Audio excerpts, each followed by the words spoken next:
Yes, America has found its new boogeyman to blame for our crumbling educational system. It's so simple. Fire the bad teachers. Hire good ones from some undisclosed location.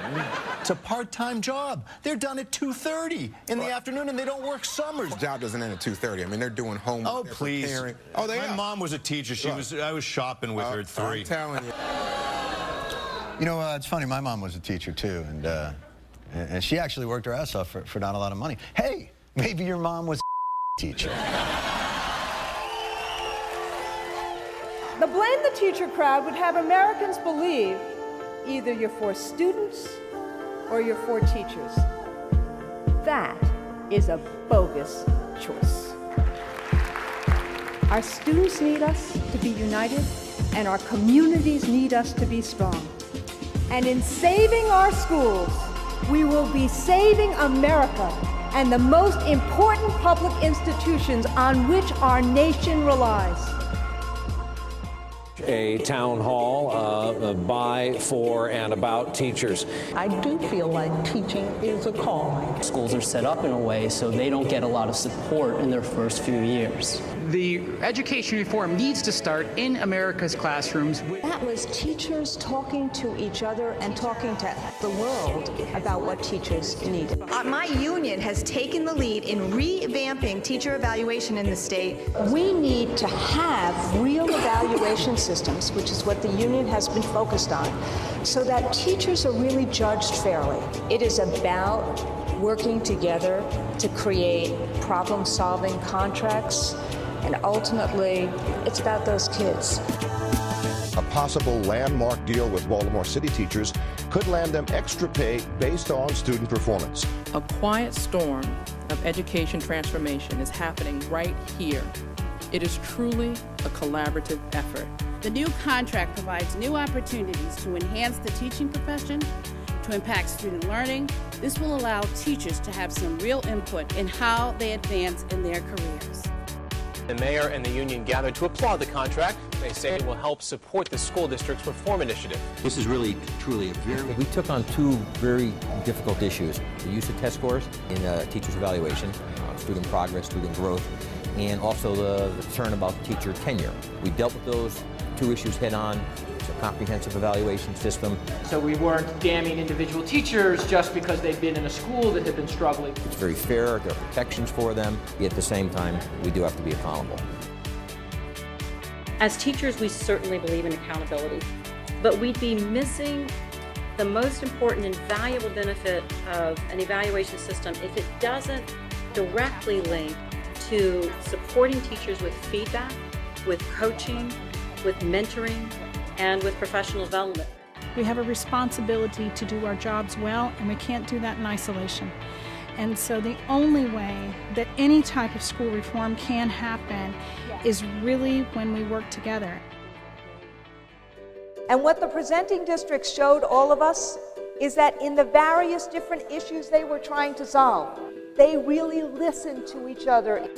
If you were to walk into the room, you probably wouldn't be able to tell who was on which side, because we really focus on what's good for the kids and what's best. We have the opportunity to not only learn from each other, but learn what their ideas are and what's working, what are some of the obstacles they've had, what are the challenges, and how they've overcome them.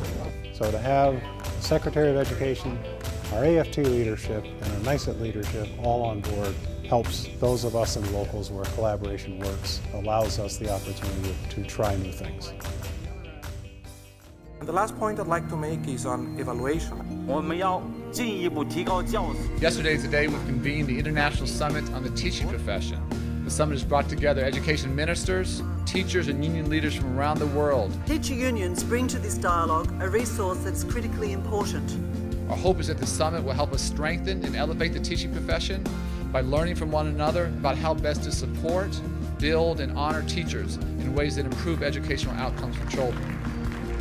We are really delighted to be here and to not only see the schools, but also ask you a lot of questions about what the Finnish education system is like. But if they don't have an own classroom, then they can also work in here, and then they have some space. Teachers actually have their own office space. They have computers here, they have phones here. There's a professionalism about this. Teachers are appreciated in this country. You feel it? Yeah, I do. Good. To me, the central message was it's about all the partners working together in a positive way. It's not a blame world, it's a, okay, what are the issues and what are we going to do about them kind of world. Right now we're working on math. What we saw at the school level, constant feedback, both from the superintendent, from a principal, from teachers, working together, not what sounds good, but what will actually work. In these tough economic times, we're all going to be in it together. We can no longer live in a society where the public employees are the haves and the taxpayers who foot the bills are the have-nots. I think the real fight that needs to happen is the teachers against their union. In order to accomplish what you and Governor Walker want to accomplish, and other governors around the country, you have to diminish union power. You were quoted as saying, in reference to the public employee unions, that they are the privileged elite. Do you want a do-over on that, or do you stand by that? No, I stand by that. Yes! Those freeloaders with their cushy state jobs like snowplow operators, prison guards, and teachers. Oh, they're always driving around lording their 93 Nissan Sentras over everybody. Come on! Some have pointed to public employees and their right to collectively bargain as a cause of their state's fiscal problems. This is nonsense. To govern is to choose. And some governors across the country are making damaging and tragic choices. I came to the rally today because I think that what's happening now is it's a war against our entire way of life. We need the rights to negotiate, and we deserve the right to talk things out. Our classrooms will lose about $500 a child. It's a lot of money, $9,000 just out of my classroom. And it will compromise their education, and they're just starting. All the unions have been out supporting the public employees that are being targeted. This is probably the most incredible thing I've ever been a chance to be a part of. This is the rebirth of a new kind of labor movement here, not only in Wisconsin, but all across the country. This is the place to be. This is where the fight is. Education cuts have got to go. Oftentimes, teachers are the ones paying attention. They know what's going on. They have to speak up and let our legislators know that they're not doing the right thing.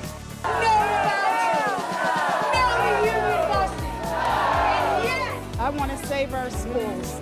I hate to see the clocks turn back. We must hold our government accountable to what the Constitution calls for, a quality education for our children. Our profession is on the line. This year, I've seen more political action than I ever have in my 11 years as a teacher.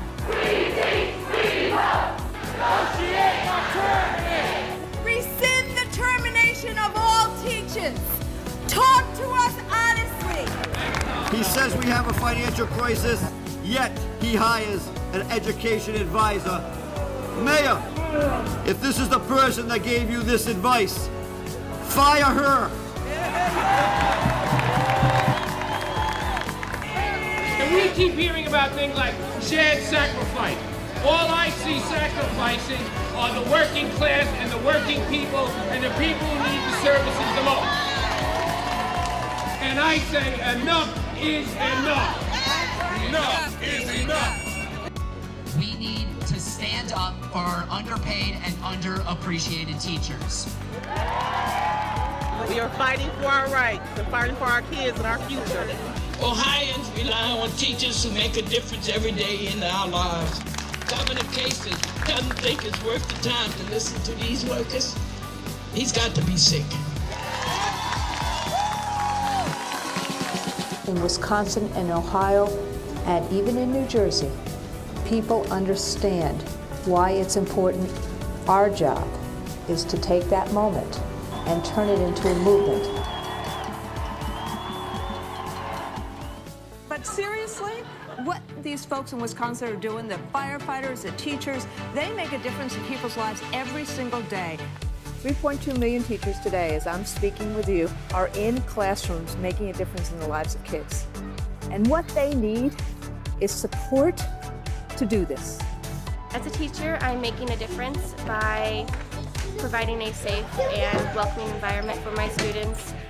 I had wonderful teachers when I was in high school, and I really thought that this is the best way that I can make a difference like they did. Yeah, Walter, it's great to be here. So on your initiative, you started a program that really works. I brought Wilson to the district. Can you find it? Oh, wow.